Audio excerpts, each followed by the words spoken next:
बिस्मिल्लाहिर्रहमानिर्रहीम। अस्सलामु अलैकुम रहमतुल्लाहि बरकातहू। कैसे बच्चों आप? ये आपके उर्दू का पीरियड है। पहले हम दुआ पढ़ लेते हैं। रब्बी ज़िदनी इल्मा, ए मेरे रब मेरे इल्म में इज़ाफ़ा फरमा। बेटा अपनी किताब का सफ़ा नंबर 20 खोलिए। सफ़ा नंबर 20 पर हम आ गए बेटे, और यहाँ पर मश दी गई है। कौन सी सबक की मश दी गई है? कछवा और सारस। सवालों के जवाब लिखें। अलिफ, कछवा और सारस वक्त किस तरह गुजारते थे? जी जनाब, किस तरह गुजारते थे वक्त? सफ़ा नंबर 15 पे इसका आंसर है बेटे, सारस कछुए को जगह जगह की कहानियाँ सुनाते और कछुआ उन्हें तालाब के पौधों और जानवरों की मालूमात देता। ठीक है, ये नंबर 1 का आंसर है। इसके बाद बेटे, कछुए में कौन सी बुरी आदत थी? बताइए कौन सी बुरी आदत थी? जी, कछुआ बातें बहुत बनाता था। लिख लीजिए इसका जवाब। जी, बारिश ना होने से क्या नुकसान हुआ? सफ़ा नंबर 16 पे जवाब है इसका, सारे दरिया और तालाब खुश्क होने लगे, फसलें पानी के बगैर सूखने लगीं, जानवर प्यास से मरने लगे। ठीक है बेटे। सवाल नंबर दाल, दोनों सारसों ने कछुए की किस तरह मदद की? यह आपको अपने अल्फाज में लिखना है। दोनों सारसों ने कछुए को एक डंडी की मदद से उड़ने में मदद की। ठीक है, दोनों सारसों ने कछुए को एक डंडी की मदद से उड़ने में मदद की।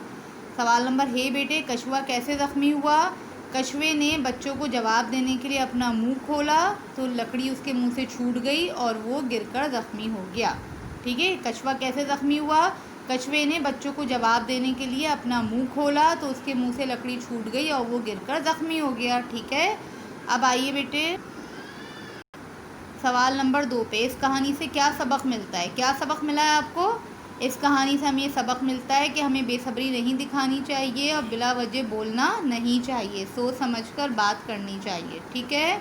नंबर 3 बेटे, दर्ज झेल अल्फाज के माने लिखें। ये आपको अल्फाज दिए गए हैं। क्या कौन कौन से अल्फाज हैं? कोच, दूर दराज, सोच विचार, तरकीब, शोरगुल, मिन्नत, समाजत। इनके माने आपको मिलेंगे फरहंग से। पेज नंबर 100 खोलिए अपनी किताब का। जी, सफ़ा नंबर 100 पर हम आ गए। कछुआ और सारस, ये अल्फाज माने दिए हुए बेटे आपको। यहाँ से अल्फाज माने देखकर आपको अपनी कॉपी में लिखने हैं। सवाल नंबर 4 है बेटे, दर्जे झेल अल्फाज को अपने जुमलों में इस्तेमाल करें। आबादी, इंतहा, हैरत, मुसलसल, अफसोस, इसके आपको जुमले बनाने हैं। ठीक है बेटे। तो सवाल नंबर 1, 2, 3, 4 ये आपको अपनी कॉपी में करना है। पहले आप कछुआ और सारस का टाइटल पेज बनाएंगे और उसके बाद ये काम करेंगे। जो भी सवाल है, जो भी हेडिंग है, जो भी अल्फाज हैं, वो ब्लू पेन से लिखेंगे, ब्लू कलर से लिखेंगे बेटे, पेन से नहीं, ब्लू कलर से लिखेंगे। और जो जवाबात हैं वो सब पेंसिल से लिखेंगे। ठीक है, साफ साफ काम कीजिए और टाइटल पेज अच्छा सा बनाइए। जज़ाकल्लाह। अस्सलामु अलैकुम व रहमतुल्लाहि व बरकातुहू।